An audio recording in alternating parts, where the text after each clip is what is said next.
Everyone, welcome to my channel. তো already ready হয়ে বেরিয়ে পড়েছি। এখন বাজে রাত্রির 9:26। তো যাব হচ্ছে পাটনা স্টেশন। কী করতে যাব তার জন্য তোমাদের পুরো ভিডিওটা দেখতে হবে, তাহলেই বুঝতে পারবে।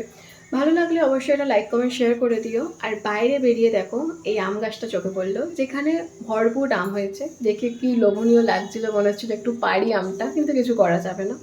তো আমরা স্কাইওয়াক দিয়ে ওপার থেকে এপারে চলে এলাম। আসার পর দেখো রাস্তাঘাট পুরো শুনশান, মনে হচ্ছে যেন কত রাত্রি হয়ে গেছে। বাজে 9:30 মাত্র।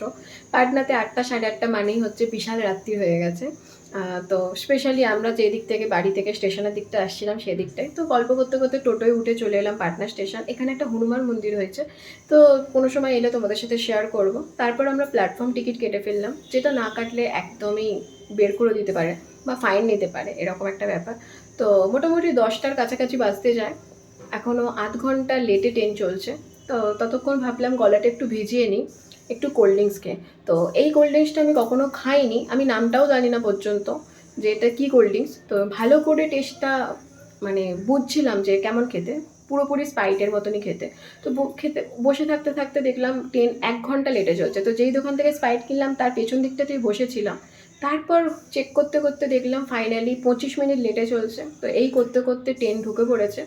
ঢোকার পর ফাইনালি যার আসার কথা ছিল তিনি হচ্ছেন আমার ননদিনী। এই যে উনি যে একা একা শালকিয়া থেকে পাটনায় চলে এসেছে, এটাই আমার কাছে বিশাল বড় ব্যাপার। এটা খা, এটা কি আমি অনেকক্ষণ ধরে বসেছিলাম, আই এম ক্লান্ত।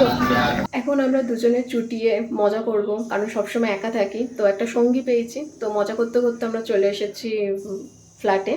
তো দেখা হবে নেক্সট কোনো ব্লগে। আজকের জন্য এতটুকুই, টাটা।